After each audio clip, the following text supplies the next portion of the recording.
आपको बता दें कि जिले के जिला कृषि अधिकारी मनोज कुमार ने जानकारी देते हुए कहा कि मुख्य उर्वरक यूरिया, डीएपी, एनपीके के साथ दूसरे उर्वरक उत्पाद किसी भी दशा में टैग न किया जाए तथा कृषकों को उनकी जोत के आकार और फसल की संस्तुति के आधार पर ही उर्वरक का विक्रय किया जाए।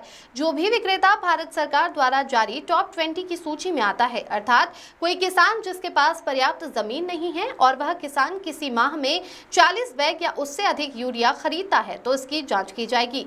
यदि किसान के पास पर्याप्त जमीन न होने पर किसी माह में 40 बैग यूरिया बेचे गए तो संबंधित खुदरा उर्वरक विक्रेता का उर्वरक लाइसेंस निरस्त किया जाएगा। जनपद अमरोहा में उर्वरकों की जहाँ तक उपलब्धता का सवाल है, पर्याप्त मात्रा में उर्वरक उपलब्ध हैं।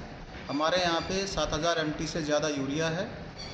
इसके अलावा 2500 MT के आसपास हमारे पास डीएपी है और 3500 MT एनपीके अवेलेबल है।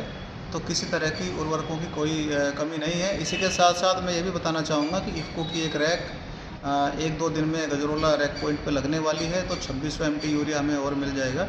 लेकिन साथ साथ किसान भाइयों से ये कहना है कि उपलब्धता की कोई ऐसी कमी नहीं है, लेकिन आप भी संतुलित मात्रा में ही उर्वरकों का प्रयोग करें और प्रेस रिलीज के माध्यम से भी, और आप अवगत भी हैं कि जो खरीफ की फसलें हैं उसमें संस्तुत मात्रा क्या है।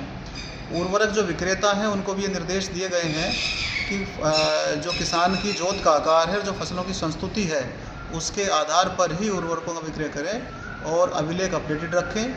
यदि अभिलेखों में कोई कमी पाई जाती है या गलत तरीके से उर्वरकों का विक्रय किया जाता है, स्पेशली ओवर रेटिंग और टैगिंग की कोई शिकायत जनपद से न आए, अन्यथा नियमानुसार कार्रवाई भी की जाएगी। अभी कल जो है हमने 12 विक्रय केंद्रों का निरीक्षण किया था।